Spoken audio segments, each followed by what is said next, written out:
But if we are the body, why aren't his arms reaching? Why aren't his hands healing? Why aren't his words teaching? And if we are the body, why aren't his feet going? Why is his love not showing? Then there is a way. There is a way.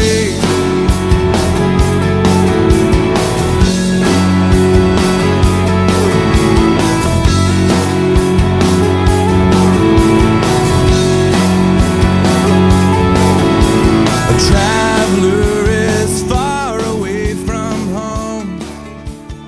As jy na sekere mense kyk om vir my te kan sê, wat is daardie persoon? Wie is daardie persoon? Want wat hulle aantrek, openbaar wie hulle is. Maar as 'n mens nou moet sê, wie is kinders van die Here? En jy kyk nou na baie mense wat loop in 'n straat, hoe weet jy watter een van hulle is kinders van die Here? Want dit is natuurlik nou nie so obvious nie, maar die vraag is, moet dit nie ook net so ooglopend wees, asof iemand 'n uniform dra wat sê jy's 'n kind van die Here nie? So daaroor moet ons 'n bietjie debat voer vanaand. En jy lees uit Johannes 8 uit 'n klomp verse wat daar in jou teks is, lees 'n bietjie daardeur, kyk 'n bietjie wat staan daar, want dis 'n gesprek wat Jesus voer met fariseërs. En hulle stry hieroor, die fariseërs stry met Jesus oor, ons het Abraham as vader. So het gaan oor Abraham is die een. En dan sê Jesus vir hulle, maar as julle kinders van Abraham was, hoekom doen julle nie wat Abraham gedoen het nie? Want like father, like son, hoekom is dit nie so met julle nie? En dan praat hy ook oor homself en sê, julle kan nie my volg as julle nie na my luister nie. Dis geweldig, geweldig belangrik, hierdie debat wat Jesus met hulle het, want dit gaan oor persoonlike verantwoordelikheid. As jy sê, jy's 'n kind van die Here, of jy sê jy's 'n volgeling van die Here, dan vat jy verantwoordelikheid. En dit is mos die siekte van ons tyd, nê, dat mense nie verantwoordelikheid vat nie. En daar's 'n baie oulike storie hieroor van die juffrou wat vir Jannie in die klas gevra het, wie het die mure van Jerigo laat val? En hy sê, ek sweer juffrou, dit was nie ek nie. En baie geskok laat kom sy die ma, en sy vertel vir die ma die storie, dat sy praat oor die mure van Jerigo, en dis die antwoord. En die ma kyk haar in die oë en sê, juffrou, as Jannie sê dis nie hy nie, dan is dit nie hy nie. Baie geskok laat hulle die pa kom, en vertel die hele storie, van wat hier gebeur het, en die pa luister, en hy pluk sy chequeboek uit, en hy skryf 'n cheque van R1000 uit, en hy sê, maak tog net die mure reg en hou op klaar. Daai ding van ons vat nie verantwoordelikheid nie. Dis altyd iemand anders se skuld. Dis my ouers se skuld, dis my omstandighede se skuld. Dis en baie mense wat nie die Here dien nie sê dis die kerk se skuld of dis die pastoor se skuld. En dis altyd iets of iemand anders en dit maak van ons dan 'n slagofferkultuur.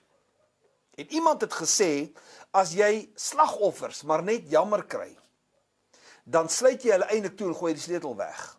Want dit help nie die slagoffer nie. So, om verantwoordelikheid te kan vat, dit is wat geloof is.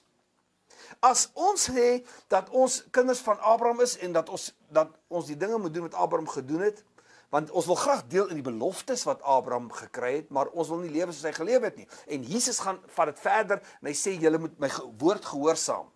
Dan praat ons 'n bietjie oor wat is geloof. Nou, as julle 'n bietjie met mekaar vanaand moet praat oor wat is geloof, want dalk is dit een van die goed wat iemand uitken as 'n volgeling van die Here, geloof. Want sonder geloof is dit onmoontlik om die Here te behaag. So, dalk daai een ding wat jy kan uitken is geloof. 'n Vertroue in die Here, maar praat 'n bietjie oor wat dink jy is geloof en hoe jy groot geword, wat is geloof? Dan lees jy Genesis 12 vers 1 tot 4.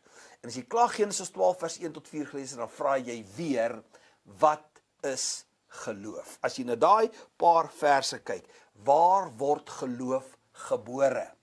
Hoe word geloof gebore? En dan gaan jy nou sien, dit begin by in vers 1, 'n laat los van gister, 'n laat los van jou omstandighede, 'n laat los van alles wat jou gemaak het wat jy nou is, 'n laat los van al die goed wat jou kan terughou, al die goed wat ons dink ons definieer, ons laat los, want om die Here se volgeling te kan wees, moet jy laat los om jou toekoms te kan omhels.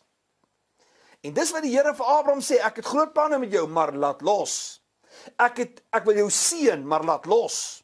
Om op die plek te kom waar die Here jou wil hê, moet jy laat los. So, Abraham se geloof is 'n ek vertrou die Here genoeg om verantwoordelikheid te vat vir die woord wat hy oor my lewe gespreek het. Die Here maak 'n belofte en dan moes Abraham reageer daarop deur iets te doen.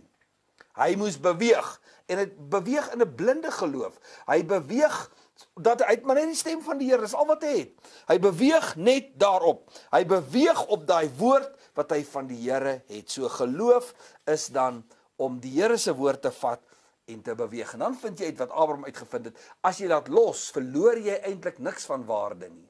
Jy wen net alles wat regtig waarde het. Om iets vir die Here prys te gee, is eintlik om niks prys te gee nie, maar dit is net om te wen. En dit gaan jy leer, dit gaan jy ontdek as jy hierdie pad loop. Nou iemand het so mooi gesê van Abraham, hy sê, dit beteken, en dit is wat geloof is.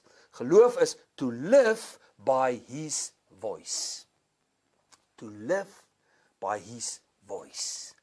Wanneer laas het die Here met jou gepraat? Wat het die Here vir jou gesê? En hoe het jy daarop gereageer?